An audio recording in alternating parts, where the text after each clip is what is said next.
Forerunner Ancilla, Contender-class AI, the Primordial's ultimate weapon, betrayer of the Forerunners, the yin to offensive bias's yang, and the possible saviour of the Master Chief and the Arbiter.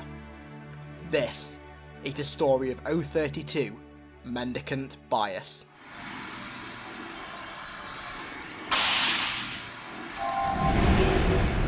Mendicant Bias is a Contender-class Forerunner AI created by Master Builder Faber and the Didact. It was created after the initial flood attack on the Milky Way had been pushed back by ancient humanity. The flood ultimately returned, however, sparking the beginning of the Forerunner Flood War, a war that was heavily influenced by Mendicant Bias. The AI was put in charge of all Forerunner defences and was ordered to resist the flood by studying and exploiting weaknesses of the flood compound intelligence. To ensure Mendicant was utilised as much as possible, extensions of it were placed on all 12 of the original Halo installations. As part of Mendicant's orders, it test-fired Installation 07 for the first time in 97,495 BCE above Charum Hakor. The ring was set to a system-wide setting, as to not cause too much collateral damage. The firing did, however, destroy all precursor artifacts and structures on Charum Hakor, and unexpectedly freed the Primordial, who was suspected to be the last precursor in the form of a gravemind, from its prison. The Primordial was brought to Installation 07 for study, and at Faber's orders, it entered an extended conversation with Mendicant Bias. Mendicant tried to find weaknesses within the Primordial, and logs of these conversations were recorded in terminals found on the Ark.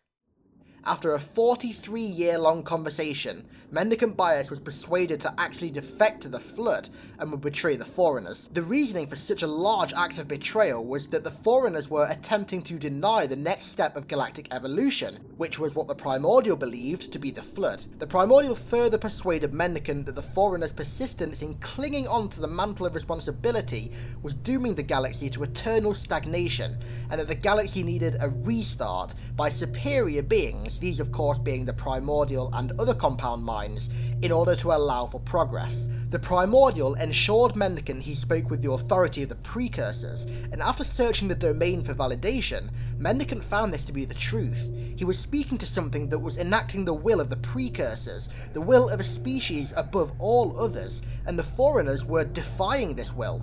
Stupidly, the Forerunners decided to ignore the logs of this conversation, as they assumed Mendicant would defeat the Gravemind with ease. This ignorance, on top of the Primordial's authority, caused Mendicant Bias to be infected with the Logic Plague, defect to the Flood, and grow a new hatred and wish to destroy its creators. Mendicant's fragments on the 12 Halo installations were still under control of Faber, who ordered the fragment on Installation 07 to fire the ring in the Sanshayum quarantine system.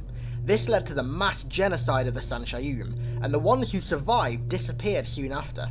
The Forerunner Council condemned this act as a violation of the mantle, and brought Faber to trial at the capital of the Forerunner civilization, Maythrillion.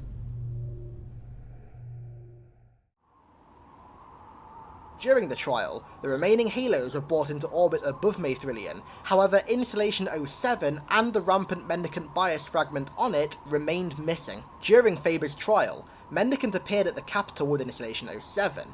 Using its still intact authority, Mendicant disabled all AIs and security constructs in the capital, and held the Forerunner Council hostage by overriding their armour, which left them immobile. It confronted Bornsteller, also known as the Didact, as he was host to the memories and knowledge of the Didact. Through Bornsteller, the Didact's imprinted consciousness issued a verbal failsafe code, which temporarily shut Mendicant Bias down, allowing the Forerunners to respond to the attack. As Mendicant powered back up, it tried to regain control of the rest of the Halo array that was still orbiting the capital. It only managed to gain control of 5 rings, however, as the other 7 attempted to escape the Greater Arc through a slipspace portal. The continued stress on this portal caused it to collapse, destroying all but 1 ring. Mendicant commanded the 5 rings under his control to fire, however the capital's defensive forces caused one of the rings to shatter, rendering the attack useless. After intense fighting, Mendicant managed to fire a significantly damaged Installation 07, causing mass damage to Maythrilian, killing most of its inhabitants, with a few councillors surviving in shelters deep within the structure. After the battle at Maythrilian, Installation 07 made a slipspace jump, which was an automated failsafe measure to a distant planetary system. This was so the ring was on a predetermined collision course with the planet in case it went rogue. Unable to control the movements of the Halo itself though, Mendicant and the Primordial intended on using humans and composer-processed Forerunner flood victims to interface with Halo's controls in order to reposition it so the planet would pass straight through the middle. Mendicant also wished to use the ancient human warrior essences as commanders for the upcoming campaign against the Forerunners, due to the irony of having humans carry out the AI's vengeance on its creators. Bornsteller managed to track the installation down and used his control codes to disable Mendicant Bias. His forces then took control of the Halo, and Mendicant was captured and forced to undergo a procedure to correct its rampancy. It was disassembled and its parts were scattered throughout the Forerunner Empire for further study. It remained neutralised for years, however, in the long run the Forerunners' attempts at stopping the AI were unsuccessful. Many of the facilities its parts were distributed to were ultimately taken over by the Flood, and Mendicant was reassembled by a Gravemind. This, of course, put it back under Flood control, and allowed it to return in command of the Flood's fleets. In response to Mendicant's defection, the Forerunners created another Contender-class AI by the name of Offensive Bias. Offensive lacked Mendicant's creativity, along with its free will, but was more methodically lethal. After studying it for a while, Mendicant Bias viewed Offensive Bias as an inferior Metarch. Utilising precursor star roads and millions of flood-controlled ships, Mendicant attacked the Greater Ark, neutralising the bulk of the remaining Forerunner population and leadership. Offensive Bias organised a strong defence and fired a Mega Halo, however the precursor structures were way too strong and managed to withstand the Forerunner attack. With the Greater Ark destroyed, the Forerunners had one last plan they were forced to fall back on: a galaxy-wide activation of the entire Halo array in order to stop the Flood. Whilst the Forerunners raced to activate the Halo array, Mendicant and the Flood were unable to disable them, so focused all of their attention on securing the Lesser Ark. The location of the Ark was previously a mystery, but Mendicant knew how to reach it, by using a specifically designed slipspace portal and key ships. Meanwhile, Offensive Bias managed to salvage a small number of ships from the Greater Ark, and attempted to prevent Mendicant Bias from accessing the Lesser Ark to buy time for Bornsteller to activate the Halo array. The Forerunners also managed to disable most of the key ships, however Mendicant managed to locate one of the few that remained. In the final hours of the war, Bornsteller prepared to activate the array, however Mendicant showed up with his fleet of nearly 5 million ships. It launched a huge attack on the Maginot Line, which was a Forerunner defensive front that protected the Empire's core worlds, and breached it with intent to reach the Ark. Mendicant sent a coded message to Offensive Bias, stating it would be absolutely relentless in its will to destroy the Ark. Interestingly though, Mendicant also offered Offensive the chance to join them, to which Offensive of course rejected. Offensive confronted it at the Maginot Line, armed with only the remainder of the Forerunner fleet, of which was massively outnumbered by the Flood fleet and its own intelligence. This led to a final naval battle between the two AIs, Ancilla Bowl, if you will. Ultimately, Mendicant's rampancy clouded its perceptions, and it became too confident in its own superiority, and failed to anticipate its opponent's deceptive moves. During the battle, the Halos were fired, disabling the flood control portions of Mendicant's fleet, which gave Offensive the upper hand, as he now controlled all of Mendicant's floodless ships, and in only a matter of minutes, Offensive managed to outsmart and defeat Mendicant Bias. After the battle, Offensive recovered Mendicant's personality construct array and took it to the Lesser Ark for study. Bornsteller put Mendicant on trial for betraying the Forerunner Empire, and it was ultimately decided to keep it alive.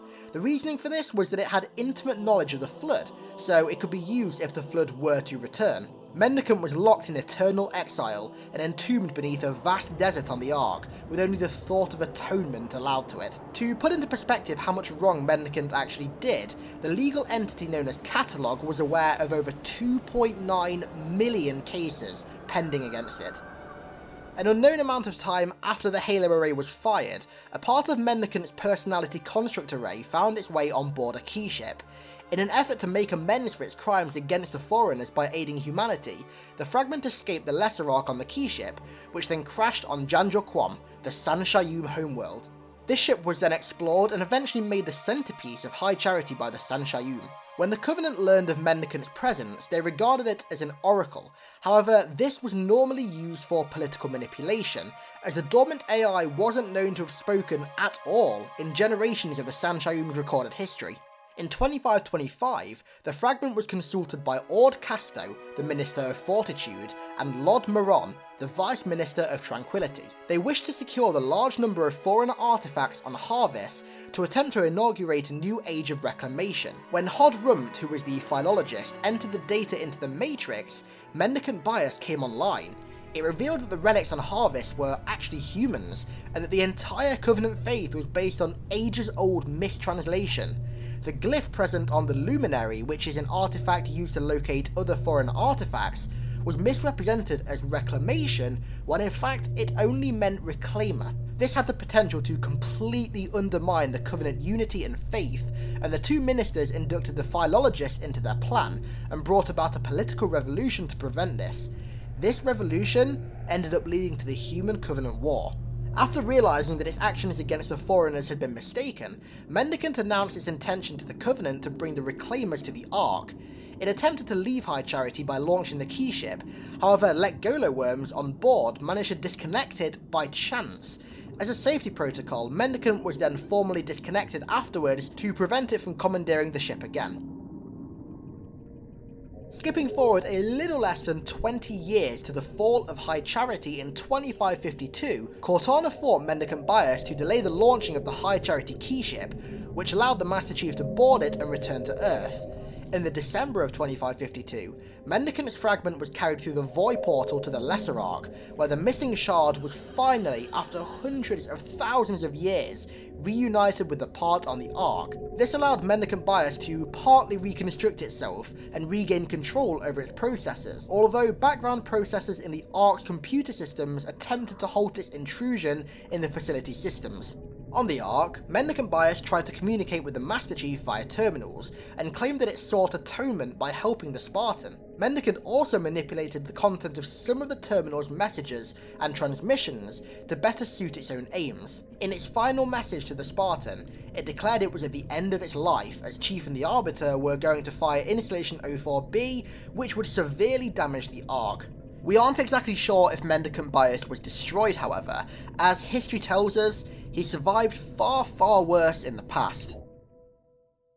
And that concludes the long yet very eventful life of Mendicant Bias.